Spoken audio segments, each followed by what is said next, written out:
Today, we're going to unpack a story that honestly feels like it's been ripped straight from a Cold War spy novel. But what's so wild about it is how shockingly relevant it is to the headlines you're seeing right now. It's a tale of a 60-year-old assassination, a secret poison weapon, and a historical ghost who's been brought back to life to fight in a modern war. Okay, so let's set the scene. The year is 1959. We're in Munich, West Germany. Now, in the thick of the Cold War, Munich wasn't just about beer halls and Oktoberfest. Not at all. It was this massive global hub for spies, for defectors, for exiles. Really, it was a central battleground in the secret war being fought between the East and the West. So, on October 15th, in the entrance hall of a totally ordinary apartment building, a man is found dying. The scene is just chaotic. It's sudden. It's confusing. He actually dies on the way to the hospital, and he leaves behind a complete mystery. At first, the authorities are just completely baffled.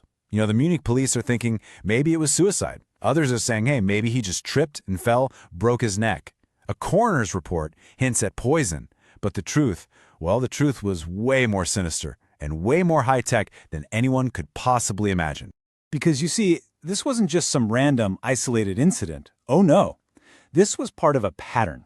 The Soviet Union had this long, brutal history of what they called executive actions, basically eliminating their enemies on foreign soil. It was a practice designed to prove one thing, that Moscow's reach was long and absolutely inescapable. So that brings us to the big question. Who was this man? Why did the Kremlin, at the very highest levels, see him as such a threat that he had to be, in their words, liquidated? Well, the victim was Stefan Bandera, and he was the leader of the Organization of Ukrainian Nationalists, a really powerful and militant movement that was dedicated to just one thing, creating an independent Ukrainian state, completely free from foreign rule. You have to understand, for his followers, Bandera wasn't just a leader, he was a living symbol of resistance. I mean, he spent his entire life fighting against both Polish and Soviet control of his homeland. That made him the ultimate icon of the Ukrainian liberation struggle. But, and this is a huge but, his legacy is incredibly controversial. In its fight for independence, the OUN actually collaborated with Nazi Germany when they invaded the Soviet Union. Its military wing, the UPA, was responsible for the mass murder of an estimated 100,000 Poles. It's a really complex history. Bandera himself was later arrested by the Nazis and ended up spending years in a concentration camp. So the bottom line for the Soviets was simple. They saw Bandera as this persistent, dangerous symbol who just had to be eliminated. And for a job like that, they turned to a highly secretive department with a terrifyingly high-tech arsenal. The KGB had this chillingly bureaucratic name for state-sponsored murder, mokry dela, which translates to wet work. And this was the specialty of their 13th Department, a top-secret unit whose entire job was sabotage and assassinations abroad. Get this, the tool they came up with for the job was something straight out of a spy movie. It wasn't science fiction, it was a real weapon, engineered in a secret KGB lab and designed for one thing, the perfect, untraceable murder. Here's how it worked, and it's just diabolically clever. An assassin could walk up to a target in public, hiding this little gun in a rolled-up newspaper. A quick spray of cyanide mist to the face, and bang, instant cardiac arrest. But the truly genius part?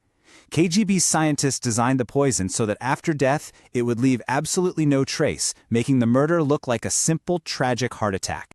So you've got this perfect murder plot, this perfect weapon. How could it possibly go wrong? Well, it completely fell apart.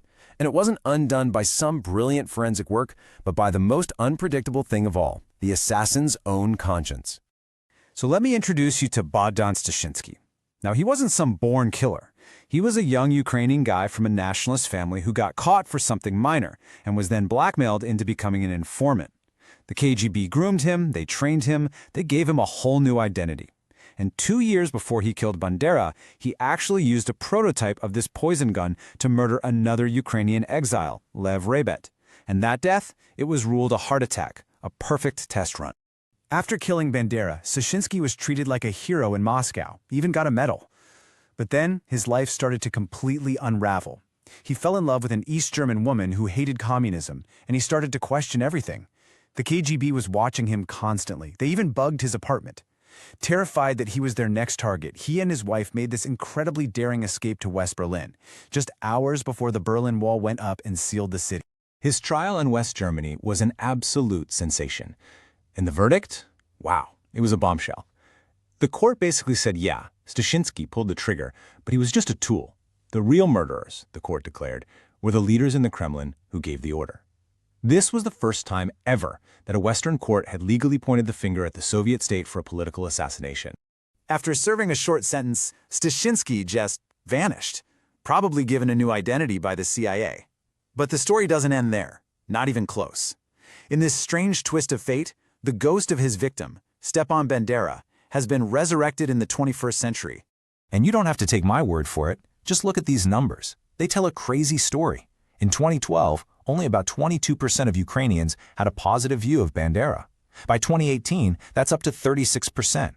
But then look at 2022. It jumps to 74%.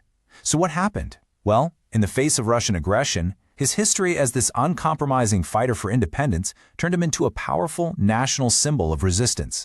And this has created two totally opposite narratives. For many Ukrainians today, he's a national hero, a martyr who died fighting Moscow. But for the Kremlin, he is Exhibit A in their propaganda. They use his controversial past to frame their invasion as a war against Nazism, even calling Ukraine Banderaland. This puts modern Ukrainian leaders in a really difficult position. As President Zelensky said back in 2019, you have to acknowledge that he's a hero for a large part of the population, even while you're trying to manage this deeply polarizing legacy. And that polarization has very real-world consequences. All this veneration of Bandera creates serious tension with key allies, especially Poland. See, for Poles, Bandera and the UPA aren't symbols of freedom. They're seen as the perpetrators of a genocide against their people during World War II. It's a deep historical wound that really complicates a crucial modern alliance. Which brings us to this final thought. A KGB assassin's crisis of conscience back in 1961 exposed a state-sponsored murder. But the assassination itself, which was meant to erase a symbol, ended up making him immortal. It just goes to show you that the ghosts of the Cold War aren't just history. They are active, powerful players on the battlefields of today.